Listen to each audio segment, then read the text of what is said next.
Thank you, Mr. Speaker. Mr. Speaker, sir, I'll be very brief. I'll go straight to the point because a lot of the issues that I wanted to bring out have already been discussed by my colleagues. Mr. Speaker, sir, I rise to support this bill, the amendments to this bill. And I would like to congratulate my sister for coming up with such a timely bill when we are talking about devolution. Mr. Speaker, sir, service delivery is something which is very key. And everyone in this country, regardless of where you come from, regardless of your economic position, must be able to get services. One of my biggest pet peeves, Mr. Speaker, sir, has to deal with the issue of austerity measures when they're introduced in the government. Because when austerity measures are introduced in terms of government spending, it then makes it very difficult for people to be able to get services. So I would have expected my sister to be able, when she's coming up with this amendment, and I would like to encourage her to think about how do we deal with such issues when government argue that we cannot be able to deliver those services to the people because of government spending being cut.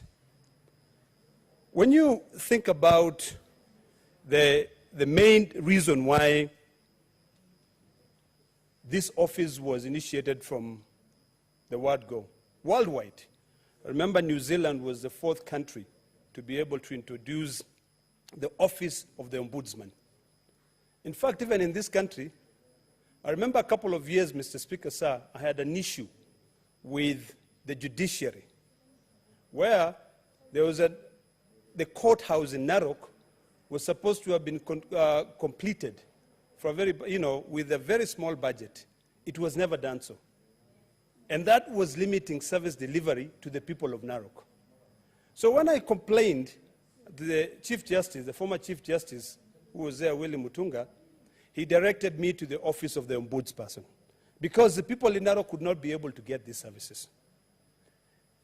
Now when you talk about bringing the headquarters of that office into being in Nairobi, it means that someone who is not knowledgeable that that office does exist will never be able to get that service. And when you think about it, Mr. Speaker, sir, currently in this country, we as legislators have turned out to become the ombudspersons because we are the people who people come to us, complain that particular services are not getting to them.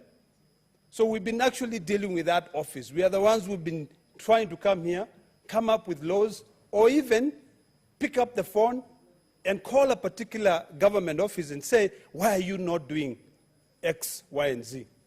Mr. Speaker, sir, earlier on in this House, there were issues of people not getting birth certificates.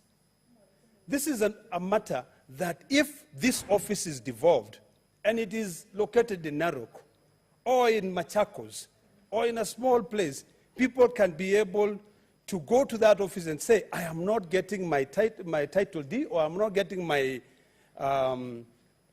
birth certificate, yet the government is supposed to be able to provide me with that service. So, Mr. Speaker, sir, this is such a timely bill that I hope that all of us will be able to support, and I encourage my good friend, Senator Petronina Were, to remove that aspect of the headquarters being in Nairobi. I would encourage her to think of each office in the 47 counties having the same powers as the office in Nairobi because it is service delivery. So there's no reason as to why you should send everything here to Nairobi, because if that office does not have a big budget, it means that until we in this House, or rather in the lower house, allocate a certain amount of money to that office, that the people will no longer get the services. So, Mr. Speaker, sir, when it comes to the issues of public administration, we should not think about it from a central perspective. Now that we are no longer a unitary state, or rather, we are a devolved system of government, we now must, and this House must continue defending devolution and all the services that comes with devolution. That is the only way, Mr. Speaker, sir, we are going to be able to advance and also support our people and even have reason to really be in this house. So finally, Mr. Speaker, sir, I'd like to really support this bill because of the issue where a lot of people have been unfairly treated. You get up in the morning, you go to the DC's office. You expect to be given certain services. But the way you are treated, in Swahili you are asked, utadu, where will you go and complain? But if you can be able to know that if I go into this office, that ombudsman will be able to ensure that I get the service which I'm taxed for me to be able to be provided, it will empower citizens. It will also help people. One of the things that I would like my sister to be able to amend or incorporate in her amendment. Which sister? The distinguished Senator, Petronina Were. Mr. Speaker, sir, in this house we have our Because brothers. you said you are going to ask your sister to amend the... I'm going to request I stand corrected, Mr. Speaker, sir.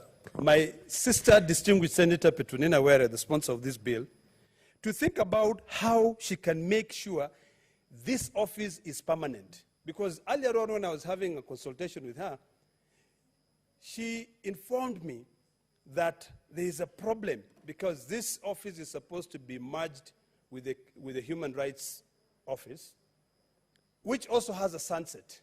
So if you are talking about something which is in perpetual, we always want services to be delivered to our people. We cannot have a clause which sees the end of this particular office. It is like saying, Mr. Speaker, sir, the office of the Chief Justice, where you're supposed to be able to get redress, in its finality, one day will cease to exist. So I would request my sister to be able to differentiate the role of the Kenya Human Rights Commission and the roles of the Ombudsman, and in this particular bill, ensure that it is unique, it is independent, and it is perpetual. It is not something that will come to an end, because service delivery will never end.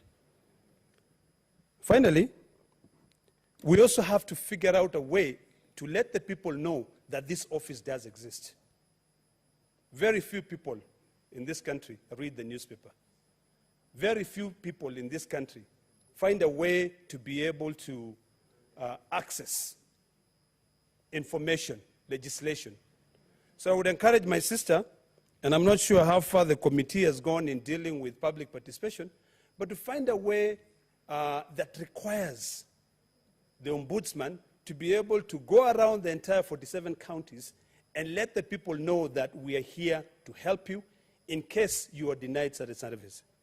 Mr. Speaker, sir, with those few remarks, or many remarks, I beg to support.